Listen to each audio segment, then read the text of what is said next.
If you're currently running ads but feel like you're burning cash, or you're posting consistently but not getting enough clients from it, then pay attention to this video because I'm going to walk you through the $0 YouTube system that has replaced the majority of our advertising budget, allows us to close at over 50%, and works even in today's trust recession. Now, I want to be clear, we still do run a significant amount of ads. But this adjustment I'm going to talk to you in this video has changed the game for us forever. So let's talk about why this matters so much right now. I've been in the online information space for over 5 years and I've made close to $30 million. And I can tell you that it is harder now to acquire clients than it ever has been before. So I did quite a bit of research in the last 12 to 18 months to figure out why can't I just run an ad to a VSL, get a booked call, and close people like I used to? Why did my return on ad spend go from 6 to 5 to 4 to 3 to 2 to 1 over about a 2-year period? And what I realized was that we are at the lowest point of interpersonal trust in the United States in the last 40 years, meaning person to person trust is almost non existent. People aren't buying the ways that they used to. This makes sense if you think about it. Think of anything that you've bought over $3,000 in the last couple of years. Did you see an ad, book a call, and immediately buy? Probably not. You probably maybe first saw an ad, but then went to their Instagram or their YouTube or found their website, did further research, asked ChatGPT, whatever else it is, to get that trust in before you decided to either book a call or buy. So your prospects are no different. And Google actually calls this phenomenon the 7-hour rule. And what that means is that on average, after analyzing about 1 billion data points, Google found that it takes 7 hours of content to turn a stranger into a buyer. Now, if you're keeping along at home, then it starts to make sense why ads no longer work. I mean, think about it. You probably shoot maybe a 60-second ad, then you send them to an opt-in page where you have just a couple lines of text, and that takes about 1 minute to read. Then you send them to a VSL page where you might have a 10-minute VSL, let's say, on there. And so our total time from when they first got exposed to our brand to when we're asking them to book a call, which is a big deal now, is 10, 11, 12 minutes total. And this checks out when we look at our analytics, because what we're noticing is that the system that's working best for us is a combination of both paid ad and organic, where people are seeing our ads, they're going to the opt-in, they're going to the VSL, they're getting that 12 minutes of exposure, but they may not be buying right away. And that's where we implement this YouTube system that I'm going to talk about here in a minute. Now, I'm going to stay on this point for a second longer because I know some of you aren't running ads and you have no desire to run ads. And that's totally fine, because what I'm talking about here applies to both those people that are running ads that want a higher return and those people that are currently posting content and not getting enough clients. Because I want to speak to you on a first principles basis. And first principles means essentially the simplest form of what we're talking about here. In the past, what you were trying to do with your ads is what was known as direct response marketing. You were literally trying to play a game in the sense of what is the minimum amount of exposure or content that somebody needs to consume before they're ready to buy my stuff. You see, in the 70s, 80s, and 90s, you could send a mailer out, meaning something that people got in the mail. For you young people, it's like an email, but it's actually physical in person in a mailbox. And you would get that, you would read it, and there would be say, hey, if you're interested in buying this, write your credit card and email, or I just said email, but and mail it into us, right? So back then, it was easy to get somebody who literally received a letter in the mail to buy stuff for hundreds, maybe even thousands of dollars, and they would write their credit card and send it over. But what you have to understand is that the first principle of marketing is what is the absolute minimum amount of content or exposure I need to convince this stranger to buy something from me. The problem today is that people still think that minimum content exposure is what it was 5 years ago or 10 years ago or even 40 years ago. People are still believing, oh, all I can do is throw up an ad and get a lead, get a booked call, and get on the call and sell something for 5, 10, 15, 20, $30,000. And I am here to tell you that it is not the case. And if you don't believe me, believe the longest person-to-person trust study in the world. This is interpersonal study done by the General Social Survey, or believe that small little company you might know called Google, who analyzed and found that it takes 7 hours of content today. So if you are running ads, or if you have some kind of cold email, outbound LinkedIn campaign, or even some kind of content campaign, and you are not optimizing for the minimum amount of exposure needed, which I just proved to you is 7 hours, then I have found the main reason why you're not acquiring clients the way that you'd like to be acquiring them. Which brings me to the problem with the current contents game. You see, a lot of people, they are listening to, I'm not going to name names here, but people who are pretty much saying, oh, just post every single day, post 2 times a day. You're not doing enough volume. You're not doing enough volume, which is fine. I get that because the vast majority of people are just starting out. And so if you're just starting out, yes, a little bit of volume, just getting out there is always going to be better than doing nothing.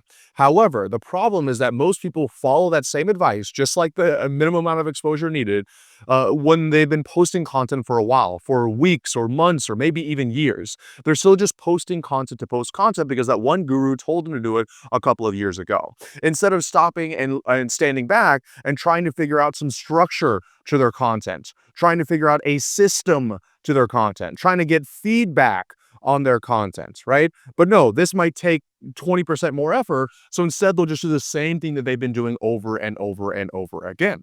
So if you're one of those people, maybe you're one of those short form people and you say, Ravi, short form is it. Short form is where it is. I bought this coaching program and this guru told me I need to be creating more reels and get more viral, blah, blah, blah.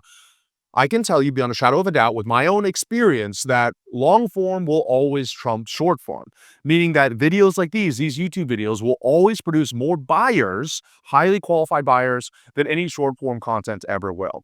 And if you don't believe me, remember once again the 7-hour rule where it takes 7 hours of content. How many reels do you need to create for you to get 7 hours of content versus how many YouTube videos?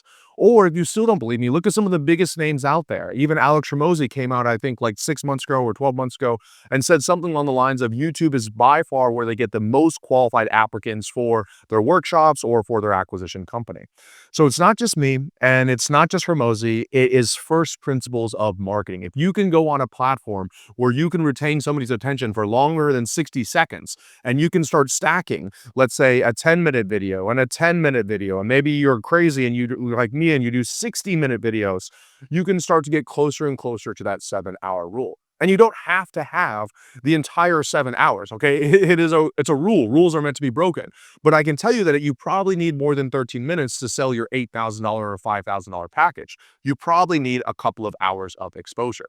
And so I am much more bullish on the long form style of content versus the short form style of content. Now, I have a bunch more videos on my channel where I talk about also why YouTube trumps Instagram or TikTok or any of those as far as data is concerned. For example, YouTube is the highest income earners on their platform daily than any other platform, more than 2 times of Instagram and more than 2 times in LinkedIn. YouTube also has a longer half-life than any other platform, meaning on Instagram, you post a piece of content and on average, it gets half of the amounts of exposure and engagement it's going to get 19 hours in. On YouTube, it's 9 days. So pretty much 10 times longer, the same amount of energy roughly that it takes you to create the contents, you're getting 9 times the juice out of it. And for the small percentage of you that say, oh, Ravi, but podcasts are where it's at, I can't tell you how many podcasts are in the podcast graveyard. I used to have a podcast myself. The number one problem with podcasts is distribution. Okay? Because what you don't have on podcasts that you do have on YouTube is the ability to people to organically find your show. I think it's something like 80 or 90% of podcast listeners listen to a new podcast because somebody referred their podcast over to you. And if you're running a business right now, you probably already know how hard it is to get referrals currently. It's not very predictable. It's not very scalable, even if you have a great product or service. So do you think that your podcast is going to be any different? And by the way, it's going to be about the same amount of energy to shoot and film a podcast, if not more, because you got to coordinate with other guests, blah, blah, blah, than it is to create a YouTube channel. So why not do YouTube instead of the podcast where you have unlimited amount of distributions? Oh, and by the way, the other issue with podcasts is guess what a good podcast is about? The guest, the person you're talking about. That's why I stopped mine. And sure, I know you might be listening to this and say, wow, Ravi's such a selfish guy, but I'm very, very aware of how I spend my time and in essence, the return on my time. It doesn't always have to be monetary return. It could be a happiness return. It could be a peace return. But when it comes to my podcast, I wasn't necessarily being more happy and more peaceful by doing it. If anything, it was more stressful trying to coordinate with all these people's schedules. But then a monetary return, Well, if I'm talking about the other person the entire time, I'm pretty much hyping that person up, and I'm taking my audience to go buy that person's stuff. And sure, I could charge people to come on, or I could get a percentage of what they're selling, but ultimately it's always going to be one fraction of what I could do if I was able to get my own audience, produce my own value, and make my own offers like I can do on YouTube. And then for just the even smaller percentage of you that literally talk about newsletters all the time, I hear that, oh, newsletters are amazing, newsletters are great, newsletters the new conversion, or Google Docs, or whatever else it is. You're missing one key element of newsletters or Google Docs or written word, which is the same problem with podcasts, and that is distribution. Okay. You can't get people on your newsletter unless you get a traffic source from somewhere else. So either it's paid advertising, or it's going to be some kind of organic content, or you're going to pay in somebody else's newsletter to get there, which is essentially paid advertising. And so you're coming back to the exact same problem that you had previously. So why not just, with all these issues, it is long form content. So you're right, you can't get that 7 hours, but why not just put it on YouTube, where it's the easiest to upload, you have the highest quality people, it lasts the longest, and you can get new people every single day for videos you posted years ago without having to lift a finger or pay a dime. So with all of that out of the way, let's talk about my $0 YouTube system that closes 1 out of every 2 calls for us and generates us millions of dollars a year in clients. Well, if you remember what I talked about a little bit earlier, one of the main things wrong with the current content game, what I see out there, is that most people are chasing views, okay?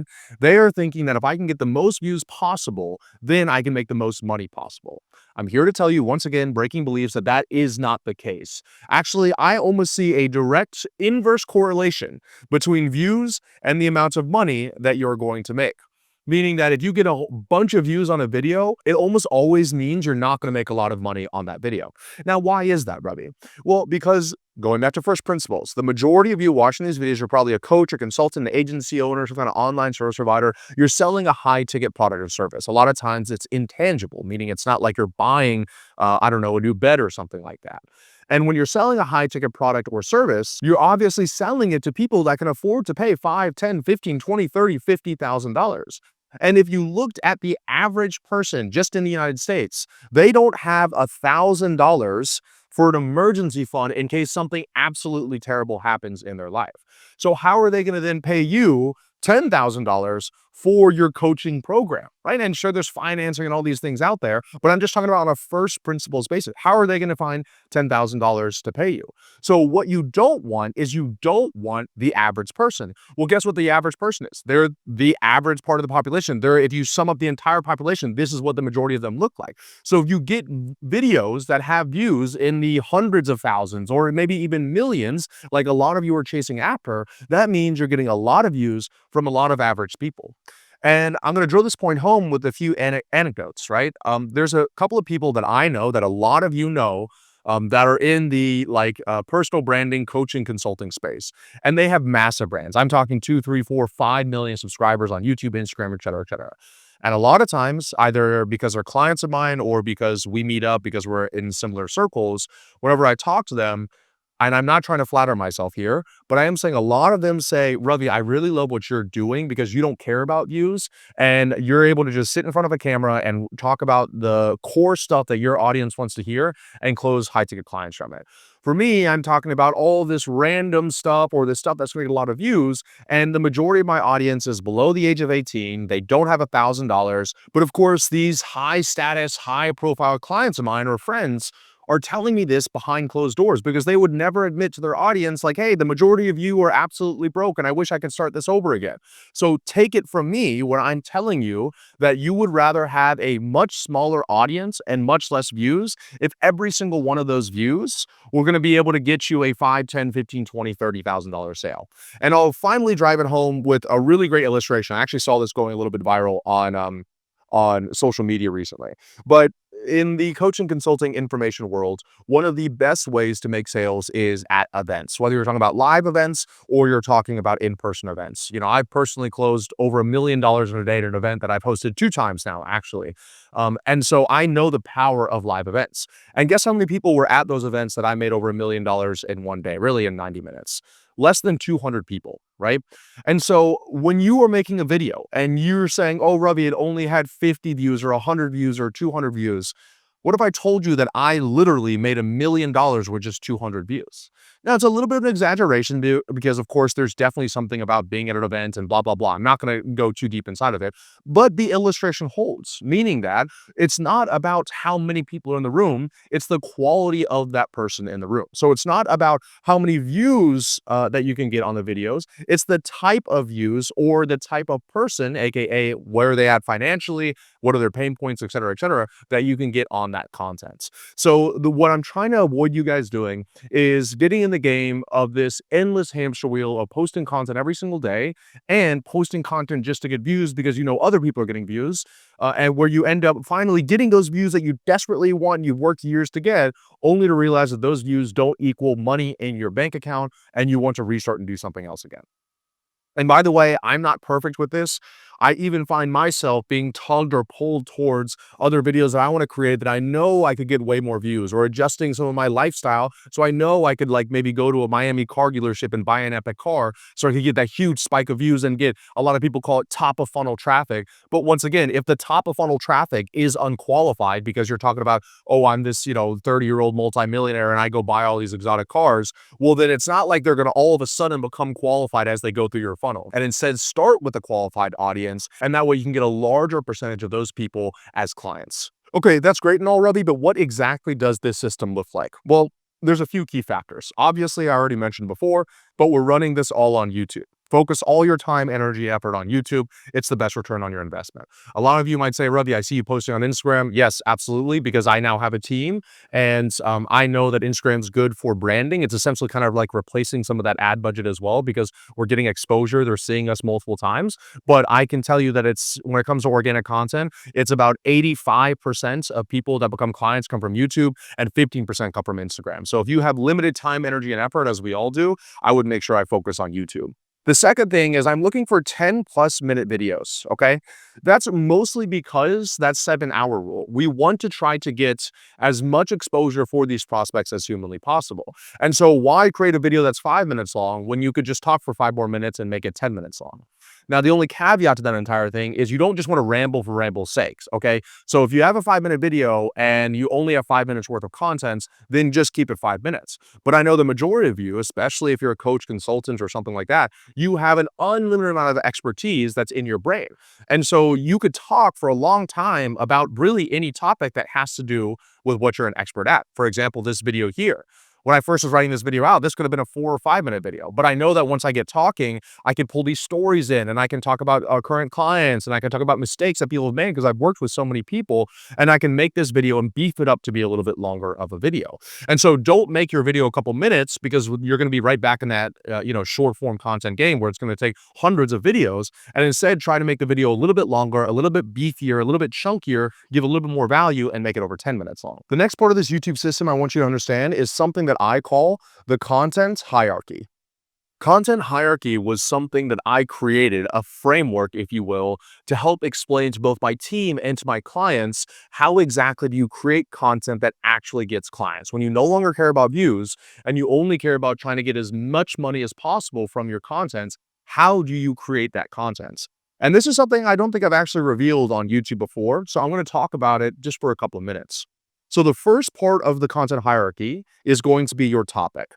And the topic is essentially what are the 3 to 5 core pillars that you're going to talk about that's going to both bring in your dream prospects and showcase that you can solve their problems. So I'll give you a really great example. In our company, Scaling Systems, we help coaches, consultants, agency owners, and online service providers scale through simple systems. Essentially, our core message and our mission is to help you build a business that serves you instead of the other way around. I'm not the grind every single day, hustle, hustle, hustle, never have kids, work 24/7. That's not who I am. I am how do I work as little as possible and make as much money and have as much impact as possible so I can enjoy and live my dream life. And so there's a bunch of topics that will fall inside of there, but there's not an unlimited amount of topics. For example, I probably don't want to talk about my fitness routine. Even though I'm a relatively in shape person and fitness is a big part of my life, if I create a video on my my fitness routine or my diets, that's going to probably get a lot of views, but for the wrong people that aren't qualified viewers that aren't going to buy my high ticket products or services. Where instead, if I talk about, let's say, the YouTube system that generates us millions of dollars every single year, well, that's going to fall inside of the pillar, which could be marketing systems that can attract more qualified people. So the first thing you always want to focus is what are the topics you want to create your content around? And you always reverse engineer it, meaning start with what people are saying on sales calls and on onboarding calls for your offer right now, and then rework those to figure out what are the problems that you can create videos around to help solve those problems. So if I'm saying the YouTube system that generates us millions of dollars a year and replaces our ad budget, well, I'm going to be able to talking to people that are currently running paid ads and want to try to get a higher return on their ad spend, as well as people currently creating content, whether on Instagram or on YouTube, but not getting enough clients from it as they would like. So I am creating that video, addressing that problem, attracting that type of person with a lot of intentionality. Okay, so I want you to do the exact same thing. The other benefit of having these core topics is the way the YouTube algorithm works. If you create a bunch of different videos about a bunch of different things, then YouTube doesn't know exactly who to show your videos to. Case in point, this video you're watching right now is on my new channel, Scale with Ravi. I created that channel because I have another channel called Ravi Abuvala that has over 100,000 subscribers. We've reached over 8 million views on that channel. I have over 550 videos published there, and I've been posting 2 to 3 times a week for the past couple of years. So why would I create a new channel? Because the main videos that are driving that channel are not exactly who I'm serving today. Because in short, I didn't have me coaching me on how to make videos in the very beginning. So I was making videos on ClickUp or Asana. I was doing anything I could to enter into the YouTube algorithm and start to attract viewers. And so it works. I did start to get viewers, but the biggest videos driving that channel are videos that don't exactly call up my ideal avatar. For example, my number one video on that channel is how to use ClickUp. Okay, that's fantastic. ClickUp's a great software. But the problem with that is that anybody typing in how to use ClickUp, they could be somebody that's working as a director of operations somewhere. They could be a hairstylist somewhere that wants to use it for their hairstyling company, or they could be a coach, consultant, or agency owner. There's that video title, aka that topic, doesn't exactly bring in my ideal person. And then when I showcase, let's say I publish a new video and it's like how to increase your return on ad spend by 300%. Well, the person that is the director of operations for some kind of mid-market company, they're going to see that video and they're not going to click on it because it's not really relevant to them. And then YouTube's going to think, well, if their core audience that came in and started watching their videos don't like this video, it's probably not a good video. So let's not showcase it to other people. And that's actually why I launched this new channel after 2 years of wanting to do it. I didn't want to make an excuse. I finally decided to just launch a new channel. And literally overnight, I saw 2 times the click-through rate. Meaning my old channel, we were getting a 5 to 6% click-through rate because a lot of people weren't clicking on the videos when they were seeing it. And now I'm getting an 11 to 12% click-through rate on the videos I'm posting on this channel. So the topic matters, and that's why it's first in the content hierarchy. The second thing that you're going to want to care about is what is called packaging. Packaging is something that is this like mysterious thing that no one really talked about in the content game. It actually wasn't until I started getting some subscribers and some traction on my content that I started getting in rooms with other people that had those 3, 4, 5 million subscriber or follower accounts that I started hearing the word packaging more and more and more. It was like something that they were keeping close to their chest because in short, it's really the secret sauce behind content. And what packaging is it is the wrapper of the content. It is essentially how do you make this content so that I can take a boring topic, let's say something like, I don't know, annuities or life insurance, and I can package it in a way that makes it sexier to the person that's my dream client. Because it's no longer good enough, just like it was good enough a couple of years ago, it is no longer good enough to be able to say, here's why you need a life insurance policy. Instead, you could say something like, here's how to create your own bank, right? So just by doing that, I've actually done this with a couple of clients of mine that are life insurance agents. Just by doing that, I am now attracting the same type of person I was before by saying, here's our life insurance policy, here's how to create your own bank, but I'm making it in a way that's more exciting for the person. Everybody wants to have their own bank, and the way that you do that is going to be through a life insurance policy, right? So you want to spend a lot of time on packaging, and packaging is going to be essentially the title and the thumbnail of the video, and maybe the hook as that correlates to what people click on the video to begin with.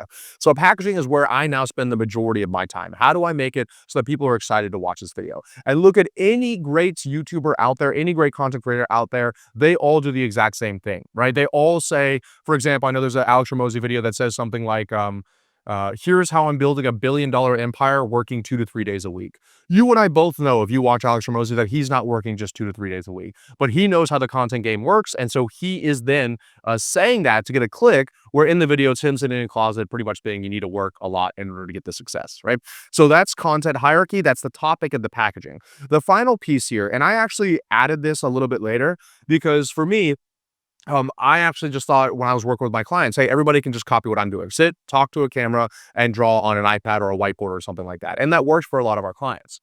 What I realized is that a lot of clients, they have their own style of ways that they want to do things. For example, I have a client of mine, Joel. He's a barber coach in the Miami area, and he didn't really like sitting in a room and just like, drawing on a whiteboard. So instead, he created a style that followed specific topics and specific packaging. But now he's going to in person to barbershops in Miami and like interviewing barbers and helping them grow their business on those videos. And so because he's doing that, he is able to follow this framework, but in a way that he knows that he's going to be able to do it forever. And the cool thing was, he's going out and doing these styles. And I remember we had a call like 2 or 3 weeks ago, and his video launched and it was just doing okay. It had like a 5%, 6% click-through rate. And then I said, hey, just change these 3 words in the title. Literally overnight, the video doubled in click-through rate and started taking off as far as views are concerned, right? So that's the power of packaging, but that's why you always focus on packaging first before you get to style. So the content hierarchy is topic. What are the things you talk about that actually generate sales? Packaging, how do you make that stuff as sexy as possible? And style, what is the way that you want to present that topic and packaging to the world, that information, in a way that you enjoy doing it? And the final and arguably most important aspect of this YouTube system is going to be your call to actions. Having a way that people can go from your video into your funnel and as a client in an easy and organic way. Meaning, what you don't want to do is create a video about fitness and then say, if you want to grow your business, go down below.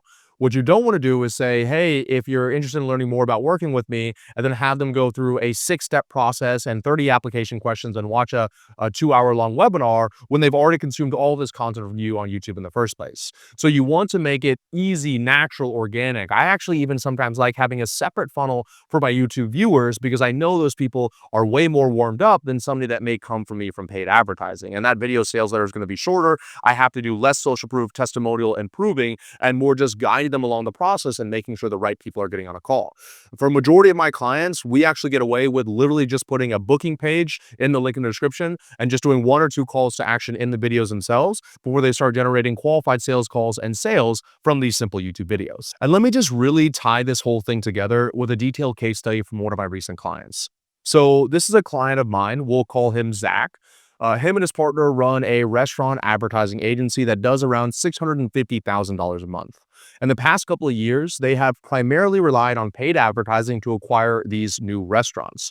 And they spend roughly anywhere between $90,000 and $120,000 a month. I was able to meet up with Zach, and after going back and forth a couple of times, I made it clear that I think that a YouTube system could not only increase a return on ad spend, but also be a massive organic source where they could get consistent clients for their agency. So they decided to work together, and within 60 days, I was able to speak with him, and he told me that this new YouTube system has cut their advertising budget in half, meaning they're literally spending 50% less on their ads than they were before, and they're still acquiring the same amount of new clients every single month, meaning they, in essence, double the profitability of their business from this YouTube marketing system.